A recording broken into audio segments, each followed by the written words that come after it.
When Computer Weekly began writing about Red Hat, the company was beginning to get its story together around Linux as a replacement for Unix servers in the data center. By submitting your personal information, you agree that TechTarget and its partners may contact you regarding relevant content, products and special offers. You also agree that your personal information may be transferred and processed in the United States, and that you have read and agree to the terms of use and the privacy policy. Linux in the data center was a no-brainer, according to Werner Knoblich, Senior Vice President and General Manager of Red Hat EMEA. It started with the investment banks on Wall Street with electronic trading, he says. It was all about speed. They wanted to utilize fast hardware. At the time, the clock speed of Intel-powered hardware was outperforming Unix hardware. He says the faster Intel processors suited the high transaction rates required by high-volume trading systems. This became the sweet spot for Red Hat, where the Unix-like open-source Linux operating could run the new generation of high-performance Intel-based servers. Our success in the data center had nothing to do with cost savings. The driver for adoption of Linux was true functionality and technical capabilities, says Knoblich. Open source is becoming the innovation engine for technology, he says. If you look at where innovation is happening in the cloud, in infrastructure or with containers, or with big data or artificial intelligence, all the innovation is occurring in open source communities. Many people compare open source to commercial software, also known as closed source. Knoblich does not believe open source is a business model. Open source is a software development model. It is our development engine, he says. We use only open source software, or acquire technologies, and then release the code as an open source project. While a company like Microsoft will rely on its army of internal software developers to develop Windows or Azure, he says, all of our 4,000 developers build software in open source communities, and 100% of whatever we do goes back to the open source communities. To make money, Knoblich says Red Hat then offers its customers a subscription through Red Hat Enterprise Linux (RHEL), which includes technical support and a product that is certified by major hardware and third-party independent software providers. Our business model is to add value to the free, open-source technologies.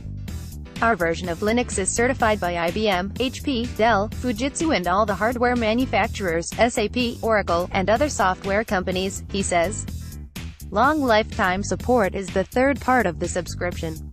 We maintain Linux for up to 13 years compared with other products, which vary between 5 to 7 years support, says Knoblich. We fix bugs in older versions, which the open source community tends not do itself. As an example, he says of the recent Spectre and Meltdown processor bug, we knew about the flaw months before. It was made public and we had a fix the day it was announced. This patch was made available to all versions of Red Hat Linux, which were still under maintenance contracts. It is the enterprise subscription which has cemented Red Hat as an enterprise open-source software provider, and enables it to offer enterprise support analogous to that available from the likes of Microsoft, Oracle and IBM. Red Hat has evolved from a single-product company to a multi-product company, to what Knoblich describes as a portfolio company.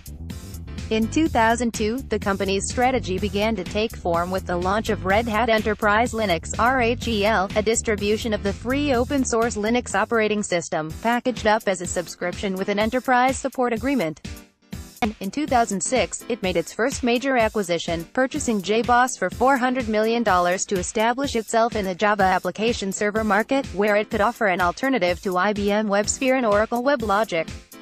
We then developed our middleware from the JBoss application server to a complete portfolio including a rules engine, a business process engine, data caching and data virtualization.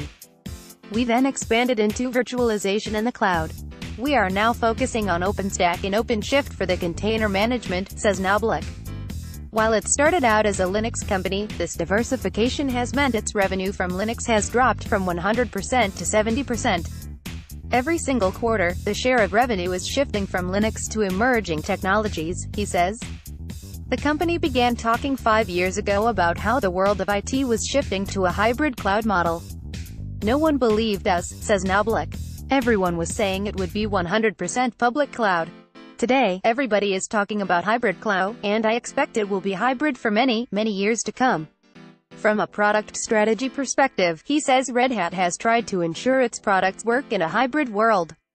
We are giving customers the ability to run workloads on bare metal, in the public cloud, a private cloud or in a virtualized environment, he says. OpenShift, an extended version of Kubernetes, is the company's hottest product. OpenShift works as an abstraction of the hardware. A customer wants to develop an application once, and without touching the code, run it on VMware or move it to Azure or Oz. So while Red Hat remains an enterprise Linux company, Knoblich sees it increasingly becoming a major force in OpenStack and with containers.